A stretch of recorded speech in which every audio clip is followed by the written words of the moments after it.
Finally gave in. Sitting down.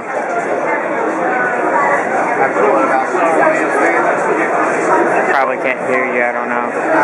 I said it probably can't pick you up. Let's play a game that's like how long were you there? That's past the honeycomb stage. Yeah, when you're there for like 2 weeks, it's like this stuff. Oh my god.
Weekend of your life so far, and so only fitting that I think we should have an epic start to it. So here's what I want to do. How many of you guys know what fiero means? Anybody? So fiero is that feeling you get when you're about to tackle some incredibly daunting obstacle, or you've just overcome that obstacle, and you know what it looks like, because everybody makes the same fiero face. It looks like this. So I think we're going to tackle the best weekend of our lives. We should have a review. So a death-defying, life-changing, epic monster keynote. That is the plan. Yeah, it's a good plan. Now, I have to tell you though, that is not the title of the keynote. That's not the official title. That's the secret code name. We don't actually know each other well enough yet for me to tell you the real name of this keynote. So maybe we should get to know each other better a little bit first. How many of you guys have been to PAX Prime and PAX East before? About PAX and PAX East is that you get to be together with, this year, over 60,000 people just like you.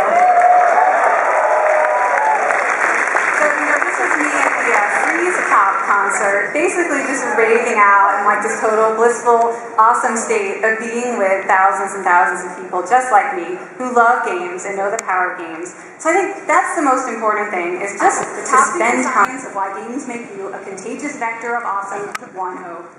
Okay, so important caveats. The science does not work if, you're gonna hate me, maybe, you play games more than 28 hours a week.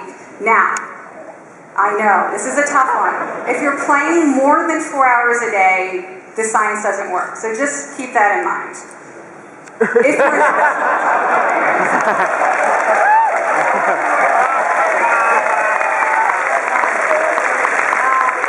and it also doesn't work if you're playing with people. So, you know, when you're choosing who to play with, which online communities to join, please keep that in mind. Okay, but otherwise, it totally works. Okay, so I want to start with the children, because as you know, there are many people concerned with the video games and how they're destroying our youth and that sort of thing. I'm sure you guys know that there have been many, many studies showing that there is no correlation, let alone causation, of real-world violence and playing violent video games.